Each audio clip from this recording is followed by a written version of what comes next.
Welcome to Level Up with Winnie Sun.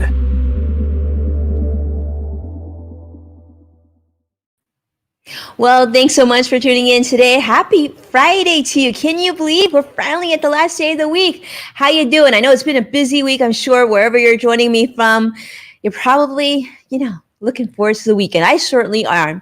And if you're joining us on the replay, a big hello to you. Thank you so much for tuning in. It's wonderful to have you with us. A big welcome also to my friends at Modern Mom, because we're also streaming to you. Let's start with the market, let you know how it closed, because the Dow closed up almost 300 points, my friends, up 297 points. The NASDAQ up 70, the S&P 500 also 31. A nice way to go into the weekends, a strong way to end the week. In fact, the stocks have been benefiting today from the economy recovering, more people being vaccinated, and the reopening definitely helps stocks continue to soar today. This includes cruise lines. Apple actually jumped over 8% this week, and Amazon and Alphabet, which you know as Google, also had large gains. In fact, yesterday, Fed Chairman Jerome Powell shared that the pandemic recovery was certainly uneven, which actually made investors probably a little bit more optimistic, because he was also giving an indication that perhaps more stimulus support and aid might be on the way, because that might be exactly what the economy might need. Now, let me ask you, for those of you working at home like I am, or maybe you're still going into the office or your place of work, what's been your pandemic fashion choice? So those of you who are watching, I see Carlos, I see Cross-X Spider, I see so many of our different channels. Let me know, what does pandemic fashion statement look like for you? What have been your pandemic fashion choices? Are you wearing comfy gym wear? I am most of the time. Maybe shorts, yoga pants. Well, Levi Strauss CEO Chip Bergh actually said on a conference call this week with analysts that, guess what? He said, there's a definite denim resurgence coming. That's right. You heard it. That's what he's saying, because he's saying that this is going to definitely, and it has already been benefiting Levi's and other casual clothing companies too, not just here in the United States, but in other parts of the world. He's seeing a big surge in China. And even though overall sales were down, mostly due to the pandemic, store closures tied, the company, likely many who had a strong digital footprint, saw digital sales jump by more than 40%. And he added that this now accounts for more than a quarter of Levi Strauss's overall revenue. So I don't know about you. Are you ready to get back into your jeans? Maybe you're already wearing your jeans right now. I don't know. It's so interesting, because right when I took my lunch break earlier today, I actually went down to the kitchen, seeing my kids, having lunch real quick. And there were menus on the table. And I was like, where do these come from? We haven't seen menus in a very long time, right? But, someone get dropped off menus.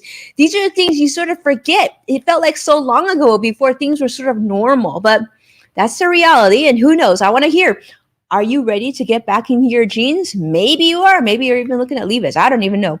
But let's celebrate Friday with you know what. And that is, Fridays are special because that stands for Ask Winnie Anything. So many of you have submitted questions this week, and I gotta apologize ahead of time.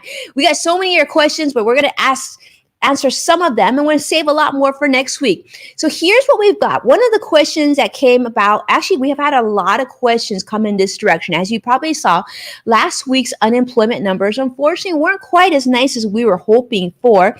Fortunately, a lot more Americans did file for first round of unemployment last week than expected. The first question that we have is, Winnie, I received unemployment last year.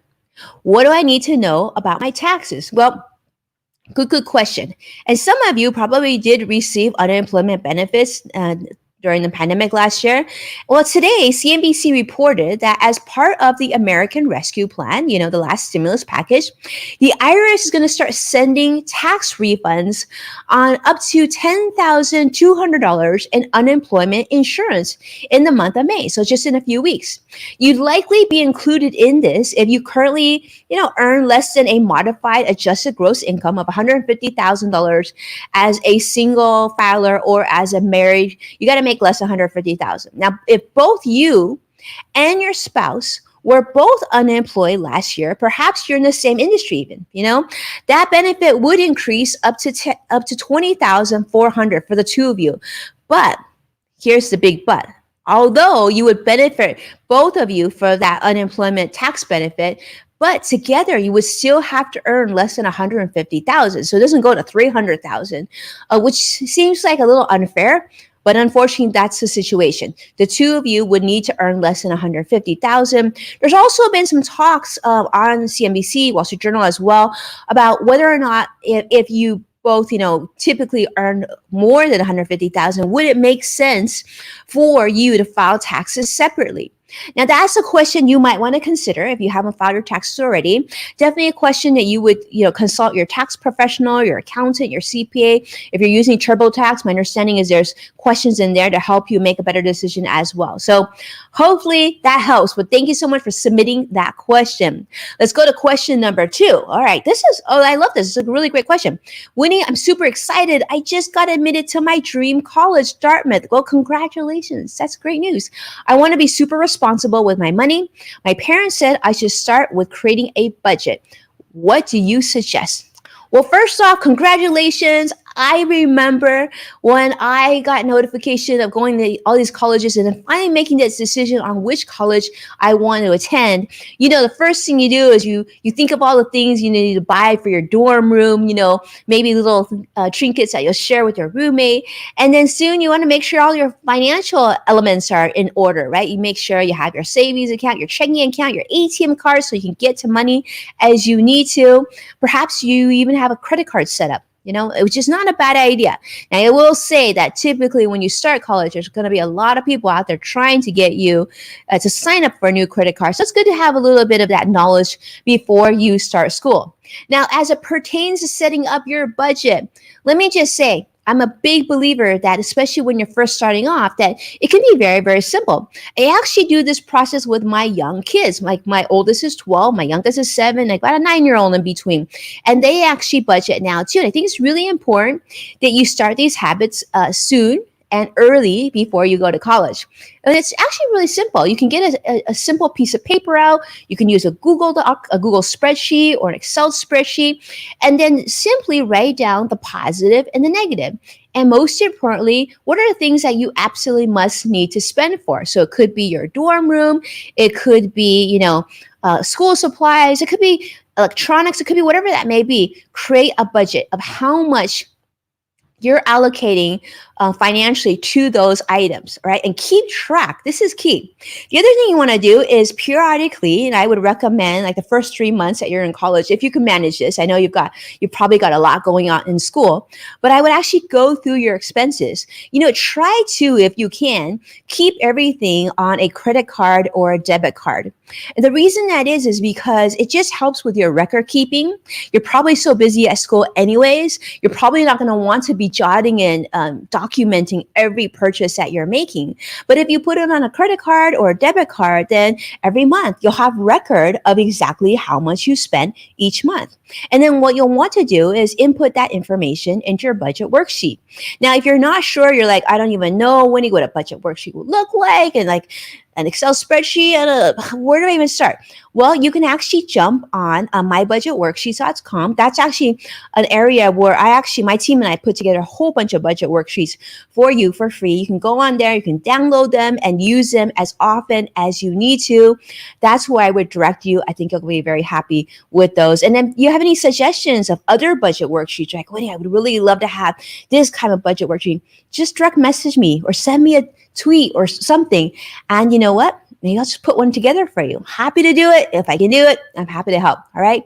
So let's definitely check that out. You see it actually, Curtis, my producer, is putting it up on the website right now. Definitely want to put that on your radar. This is a resource that we created for you. So definitely want to, go ahead and jump in there, take them, use them. And this is the tool that would be really helpful. And then what I'm going to challenge you to do is once you make it to Dartmouth and once you pick your classes and once you know your roommates and your friends and you're excited and you're really, really good about being planted in school and you're feeling good, then I wanted to challenge you to consider finding an internship or a part-time job that could relate to helping you find that next job once you graduate. Because so often, that was one of the best decisions that I made when I went to college. I made it because financially I needed to help my parents out, but it was one of the best things for me, and it forced me to really juggle not only my classes but also work. And managing both, believe it or not, actually makes you it makes you really skilled at being able to do work-life balance, and it makes you really focus. So I would challenge you to do that. And once you do that, consider, if you have some income, consider making a contribution to a savings or emergency fund or retirement account for yourself. Okay, the sooner the better. Get that experience of saving, investing, all that good stuff. All right, next question. Let's see what we got. All right. Oh, this is a great question. Look at that. Winnie, what are the IRA contribution limits for 2021? Now, let's go that. What are the IRA contribution limits for 2021? Well, IRA contribution limits for traditional and Roth IRA accounts for 2021 are actually the same. Actually they're the same as in 2020, last year. If you're under the age of 50, you're able to contribute a total of $6,000 for 2021, either in the Roth or the traditional IRA, or a combination of the two, but you can't exceed 6,000. All right. Now, if you're over the age of 50, you actually can contribute an extra $1,000, which counts as a catch-up provision, which raises your limit to 7,000 a year. Now, be mindful of this. Now, you might be thinking, well, 2021, so I should contribute the max for 2021. But if you haven't contributed to 2020 yet, and you haven't filed your taxes yet, this is a great opportunity for you to do both. You could actually contribute $6,000 for last year, $6,000 for this year, making it $12,000 total to IRA contributions for both years if you're under the age of 50, and you can actually do $14,000 for 2 years if you're over the age of 50. Now, you might say, well, that's a lot of money from my savings account, or maybe I don't have that much money. Do I have to put in 6,000 or 7,000? And no, the answer is no. You actually could put zero in. You don't have to make a contribution each year. But if you have the money in your savings account, your checking account, and you still have a job, then I would challenge you, if you're even thinking about it, make that contribution. Make the contribution. If you're not sure which direction to go, whether it be Roth IRA or traditional IRA, definitely reach out. I'd be happy to help you with that. There's also good information. I actually wrote an article in Forbes between the differences of the Roth IRA and the traditional IRA. Still stays true to today. I'm actually getting the article updated with the new data numbers, so you'll see that coming soon. But if you're not sure which direction to go, that's a great way to start, right? So thank you so much for the question. Really appreciate it. Let's go to our next question. Oh, this is a big one. Perfect question. All right. So I read about something called Twitter Spaces, it says, and it sounds interesting. Do you know how I can sign up and talk to you? Yeah, so you must have heard me talk about on this show, or maybe on Twitter, that yes, I am actually going to be doing Twitter Spaces regularly. In fact, my Twitter Spaces session is scheduled for today. So coincidentally, it's going to be Fridays, and it'll be today's Friday, so it'll be at 3:30 Pacific. Or if you're joining us from the East Coast, it'll be 6:30 on the East Coast. Super, super easy. And actually, I will say my team's done an amazing job in terms of updating. And we have a page to share with you. Kurt's going to share this with you. If you go to this website, which is winniesun.com, and I believe it's / Twitter Spaces, I think it is. But go on the website. This actually gives you a complete breakdown on what Twitter Spaces is, how do you join Twitter Spaces, things that if something goes wrong, how do you fix it to be able to join that conversation. And the cool thing about Twitter Spaces is, for those of you who are familiar with Twitter already, you know, Twitter Spaces is different from what we're doing right now, which is live streaming. It's different from like webinars or Zoom, in that Twitter Spaces is audio only. So all you have to do is pull up your smartphone, open the Twitter app. You can find me there hosting that room. Plug in your headset if you want to, or you can just put on a speaker, and then we have a conversation. So on Fridays, I actually talk about what's trending on Twitter, what's trended on Twitter today, this week, And trending topics is what we talk about. And it's a great opportunity for you to have a discussion with me, maybe ask me a question or say hello. I would love to hear from you. You can also meet a lot of great people too. A lot of people are joining on Twitter Spaces. And for those of you who are business owners or looking to build out your brand, it's also a great way to build out awareness on what it is that you do. So I want to invite you there. You want more information, I highly recommend before you join Twitter Spaces to check out that website that we just shared earlier. That's going to give you so much detail about what Twitter Spaces are, what social audio is, how does it compare against Clubhouse, what are some things that you need to be mindful of, sort of Twitter Spaces etiquette, and also what to do, what not to do. If the app crashes, what do you do? It's all lined up in there. How do you even get started? Definitely check it out. You're going to really enjoy that. And I would love to hear from you. So I'd love to see you later this afternoon. So basically after our stream today, let's just say the cameras are going to get shut off. I'm putting the headset in. We're going to have some fun. So join me today at 3:30 Pacific or 6:30 Eastern, right on Twitter Spaces, talking about trending on Twitter. Thank you again, my friends, for watching, supporting our program here. Please take a moment to share this show with your friends. And as a reminder, you can find full episodes of Level Up with Winnie Sun on NASDAQ, Amazon Fire, Roku, and more coming very soon. More coming very soon. It's Friday. It's been a long week. Be well, and I can't wait to see you again next week. Take care, Wendy. Take care, Joshua. Take care, CrossX Fighter. Take care, all my friends. Appreciate you so much. Bye-bye now. Have a great weekend.